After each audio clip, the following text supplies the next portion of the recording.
नमस्कार, मेरा नाम है गौरव पाल। आप देख रहे हैं राजपथ। इस समय मैं अमेठी में हूँ और यहाँ पे कुछ देर पहले अभी यहाँ पर राहुल गांधी की जनसभा चल रही थी अमेठी में।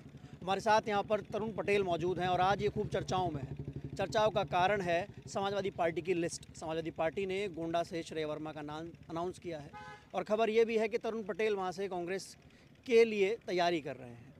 अब जब इंडिया गठबंधन में कांग्रेस और समाजवादी पार्टी हैं तो फिर ये चीज़ समझ में नहीं आ रही कि वहाँ से समाजवादी पार्टी ने कैंडिडेट कैसे दे दिया और तरुण पटेल भी तैयारी कर रहे हैं। तो स्वागत है आपका राजपथ। धन्यवाद आपको। सर, आज की खबर ये है, अखिलेश यादव ने आपके सीट से प्रत्याशी घोषित कर दिया है।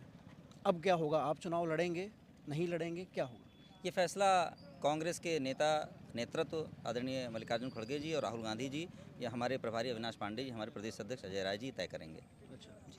जिस प्रकार से लगातार समाजवादी पार्टी कैंडिडेट अनाउंस कर रही है और सीटें भी बांट कर दे रही है कांग्रेस को, और कांग्रेस की ओर से उसके ऊपर कोई प्रतिक्रिया क्यों नहीं आ रही है? अभी राहुल गांधी जी हम सबके नेता भारत जोड़ो न्याय यात्रा पर हैं और हम लोग इस न्याय यात्रा को जब तक ये कंप्लीट नहीं हो जाती, और हम समझते हैं कि जब तक चुनाव आयोग तिथियों की घोषणा नहीं कर देता तब तक चुनाव शुरू नहीं होता। तो अभी पूरा देश का मैदान खुला हुआ है और इस खुले हुए चुनाव में, ओपन जिसको जनरल इलेक्शन कहते हैं, इसमें राहुल गांधी जी अभी चुनाव की बात ना करके समाज में जो कुरीतियां व्याप्त हो गई हैं, समाज को जो लोग अपनी नीतियों से कब्जा करना चाहते हैं, चूंकि ये तो भारत बनाया गया ना पढ़े लिखे विकास करे, विज्ञान की बात हो, प्रौद्योगिकी की बात हो, नौजवानों को नौकरी मिले और जो किसानों की उपज है उसकी फसल की उचित कीमत मिले, सबके घर में पैसा हो, धन धान्य हो, तरक्की हो। तो जो लोग सीमित लोगों के हाथों में इस देश की सत्ता को, धन धान्य को पहुँचाना चाहते हैं, राहुल गांधी नीचे के लोगों तक उस बात को ले जाना चाहते हैं कि भाई कुछ लोग देश में विकास करके इस देश का विकास नहीं हो सकता। आप बोल रहे हैं कि चुनाव की तिथि अभी अनाउंस नहीं हुई और तिथि के बाद कैंडिडेट अनाउंस होते, फिर अखिलेश यादव लगातार पिछले 1.5 महीने से उम्मीदवार क्यों घोषित कर रहे हैं? देखिए, ये सवाल अखिलेश जी से, हमारे नेता हैं, इस देश के, इस राज्य के पूर्व मुख्यमंत्री, ये सवाल उनसे होना चाहिए। एक तरफ वो गठबंधन की भी बात कर रहे हैं, उनके कुछ नेता हमारी पार्टी के या और भी दलों के साथ तो मैं तो ये समझता हूँ कि ये गठबंधन धर्म नहीं कहता। गठबंधन धर्म ये कहता है कि जब तक बातचीत ना हो जाए, पूर्ण रूप से चीज़ें ना हो जाएं, तब तक सीटों का अनाउंसमेंट नहीं होना चाहिए। मतलब आप ये कहना चाहते हैं अखिलेश यादव गठबंधन धर्म नहीं निभा रहे हैं।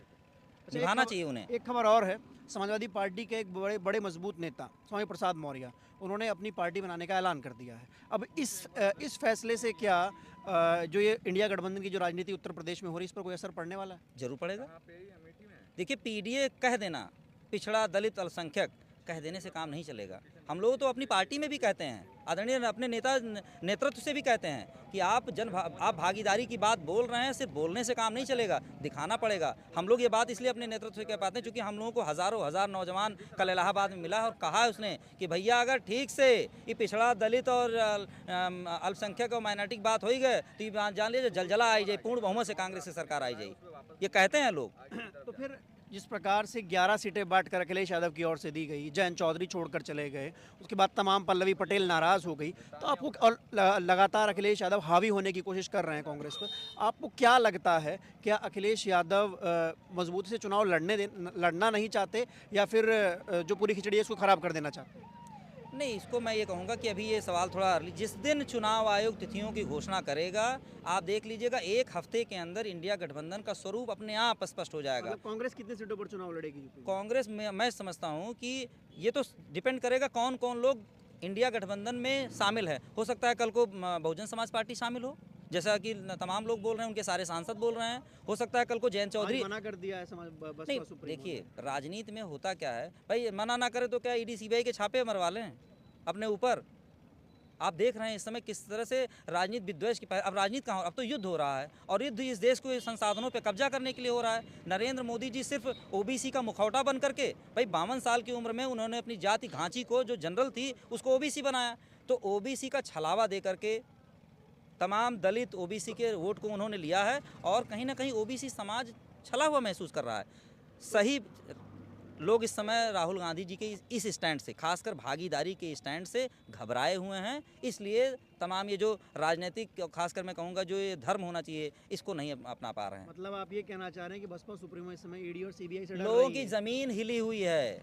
मतलब बसपा सुप्रीमो डर रही है? नहीं, बसपा सुप्रीमो डर रही कि नहीं डर रही ये उनका व्यक्तिगत विषय है। मैं राहुल गांधी जी का सिपाही हूँ, कांग्रेस की बात कर रहा हूँ। जब से राहुल गांधी जी ने भागीदारी के विषय को, नौजवानों पे के रोजगार और बेरोजगारी के विषय को उठाया है, महिलाओं पे हो रहे अत्याचार और अन्याय को उठाया है, श्रमिकों को काम नहीं मिल रहा उसकी बात को उठाया है, किसानों के जो आपने देखा होगा अभी एक हफ्ते पहले किसानों के जो फसल का उचित कीमत यानी एमएसपी की गारंटी सरकार आने पे, तो कांग्रेस इस समय स्वतः मीडिया दिखाए या ना दिखाए, सोशल मीडिया की ताकत है, आप लोगों की ताकत है कि जन जन तक ये बात पहुंच रही है। और एक सवाल ये भी कहा जा रहा है कि एक तरफ तो कांग्रेस मजबूती की बात कर रही है, वहीं दूसरी ओर सोनिया गांधी जो हैं वो इस बार रायबरेली से चुनाव नहीं लड़ेंगी, वो राज्यसभा से चली गई हैं, तो क्या उनको भी डर सता रहा है अपनी सीट खोने का? कोई डर नहीं सता रहा है। आप ऐसा क्यों कहते हैं कि कोई परंपरागत सीट वो छोड़ी है उन्होंने? नहीं, तो परंपरागत सीट उन्होंने छोड़ी है, पार्टी का कोई कार्यकर्ता या हो सकता है उनके परिवार का कोई सदस्य चुनाव लड़े।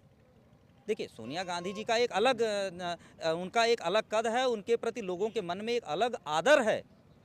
सोनिया गांधी कोई हो सकता है जिन्होंने इस देश में प्रधानमंत्री का पद स्वीकार नहीं किया और कहा नहीं हम सेवा करते रहेंगे, और एक काबिल व्यक्ति को, मनमोहन सिंह जैसे व्यक्ति को इस देश का प्रधानमंत्री बनाया, जिन्होंने नरेगा, आरटीआई और राइट टू फूड, आज ये जो 80 करोड़ लोगों को राशन की बात मोदी जी कर रहे हैं, किसकी देन है? इतने विद्वान प्रधानमंत्री दिए, हम लोग तो कृतार्थ हैं कि उन्होंने इस देश को ओपन किया, मनमोहन सिंह जैसे प्रधानमंत्री हम इस देश को दिए।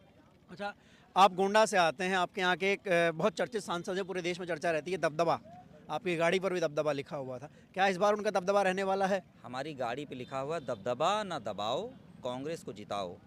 हम मतलब दबदबा दबाव है वहाँ पर?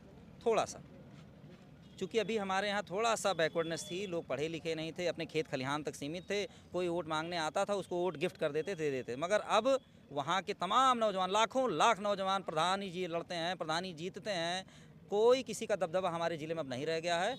अब वहाँ का जन सामान्य नौजवान चुनाव जीत सकता है, हमारे यहाँ का ये माहौल है। बहुत शुक्रिया तरुण जी। Thank you. ये थे हमारे साथ तरुण पटेल, जो कि कांग्रेस के एक नेता हैं और तैयारी इनकी गोंडा से चुनाव लड़ने की है। लेकिन आज अखिलेश यादव ने जिस प्रकार से एक सूची जारी कर सबको चौंका दिया है, श्रेया वर्मा का नाम वहाँ से अनाउंस किया, और बहुत सारी ऐसी सीटें हैं जहाँ से अखिलेश यादव ने अपने कैंडिडेट अनाउंस किए हैं, जबकि वो सीट जो है कांग्रेस अपने कोटे से मांग रही है। अब देखने वाली बात ये है कि, और आज इस यात्रा में शामिल होने की बात अखिलेश यादव द्वारा कही गई थी कि वो रायबरेली अमेठी में जाएंगे, लेकिन फिर उनका बयान आया कि जब तक सीट शेयरिंग का फॉर्मूला तय नहीं होगा तब तक हम भारत जोड़ो न्याय यात्रा में नहीं जाएंगे। अब ये देखने वाली बात है कि क्या कल एक और आखिरी दिन बचा है जो रायबरेली में यात्रा रहने वाली है। अब ये देखने वाली बात है कि अखिलेश यादव इस यात्रा में शामिल होते हैं, और जो इंडिया गठबंधन की खिचड़ी पक रही है, ये जो दाल गलाने की कोशिश हो रही, क्या ये गल पाती है या नहीं।